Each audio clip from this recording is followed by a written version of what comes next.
One conversation which has swept the NFL world big time is TJ Watt. He would not win Defensive Player of the Year in spite of becoming the first player in NFL history to lead the league in sacks 3 separate times. Watt is one of the most productive players the defensive side of the ball will ever see. But he does get a lot of hate. Micah Parsons would say he's not a top 5 edge rusher, before listing 4 and not being able to name a 5th, excluding Watt from company that ball knowers understands are double teamed more often and maybe, just maybe, have higher pressure rates. I can't deny the fact TJ Watt is double teamed just 14% of the time. Unlike a Myles Garrett, who is the most physically imposing defensive end in football, Watt likes to spin out of the pocket, running the arc to a quarterback and oftentimes getting behind them. Whereas Myles Garrett is maybe more intimidating, being able to throw a quarterback out of sorts off his platform. And you can make the case down to down, Myles Garrett and Micah Parsons have a greater impact because of the amount of attention they do contain. Double team rate's not a fake stat, but I do believe one thing that people are forgetting. In the TJ Watt discussion, there is no defensive playmaker in the sport quite like him. I agree that sacks are not the end-all be-all in pass rushers. Win rate against the pass and win rate against the run are key statistics and really coming down to the most productive player, snap in, snap out. But I believe the one thing fans overlook with TJ Watt, because not that many people want to watch the Steelers and their old school style play, is the undeniable fact he is the best defensive playmaker at his position. And he is the most transformative defensive player in the sport. That matters a lot. TJ Watt would force 5 turnovers this season, more than Parsons, Nick Bosa, and Myles Garrett all combined interceptions and forced fumbles. And a lot of people say, well, John, those are just 5 plays in a season where he played almost 1,000 snaps. You can't overlook the other 926, where there's a lot more things that go into being the best defensive player. But I believe that's an unfair perspective to have, because you can apply that to any position. What if you took away Patrick Mahomes' 5 40-plus yard touchdowns this season? Would the Chiefs still have 11 wins at the end of the year?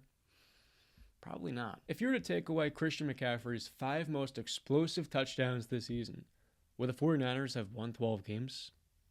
Probably not. When TJ Watt has turnovers, his interception versus the Rams when we're down by a score, his 2 forced fumbles versus the Bengals, or his 2 forced fumbles in a loss versus the 49ers. With the exception of the Niners blowout loss, he is directly making a game-changing play, but shifts the odds of the Steelers winning from 20 to 75% in the fourth quarter. We've seen that with Myles Garrett this year. In his game versus the Colts, he made a handful of those plays, one of which was on special teams.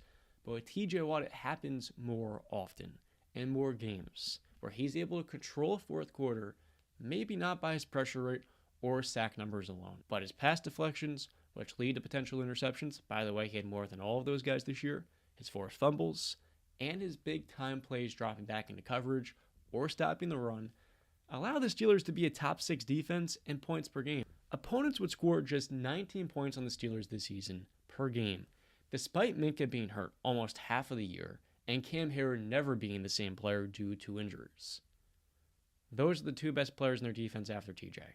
In spite of losing all of their linebackers and having a bad secondary in the first half of the season, prior to Eric Rowe coming in and really making a big difference in the absence of Demonte KZ, TJ Watt carried a defense missing 7 starters to being top 10 in points against.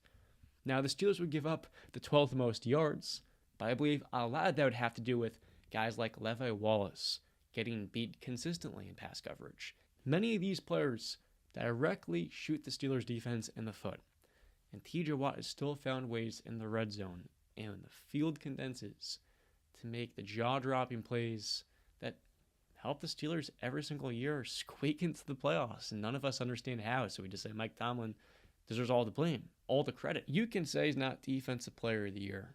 I felt he was deserving this year, and I was not happy to see him lose. But honestly, I don't care, because the only thing that matters for Pittsburgh is the steps to win a Super Bowl. What I'm getting at here is, of course, I would love to see TJ Watt have 3 Defensive Player of the Years right now. But I would much rather him have a playoff win. Pittsburgh's goal should be more than just a defensive award. I mean, the Browns this year got Coach of the Year, which I'm with, Comeback Player of the Year, which I'm definitely not with. Joe Flacco played almost as many games as Mason Rudolph. He wasn't getting love. But if the Browns had 3 awards and they got knocked out by 31 points in the wild card round, no one's going to remember. Myles Garrett, congrats on winning the Defensive Player of the Year. Spectacular player. But on the other hand, I can acknowledge there are a lot of special pass rushers. I thought Micah Parsons could have won 2 reasonably. And for TJ Watt, it's not just sack numbers that make him a fantastic player. It's the elite defenses he carries, the team's 1-11 record without him, and the overall effect he has in the fourth quarter to allow the Steelers to win one-score games better than any team in the NFL. That is why, to me, TJ Watt is the most valuable defensive player in the sport. Of course, doesn't mean he has to be the absolute best in a class filled with juggernauts. And Micah Parsons, if you're going to say there's 5 pass rushers better than him, name me 5 pass rushers, please.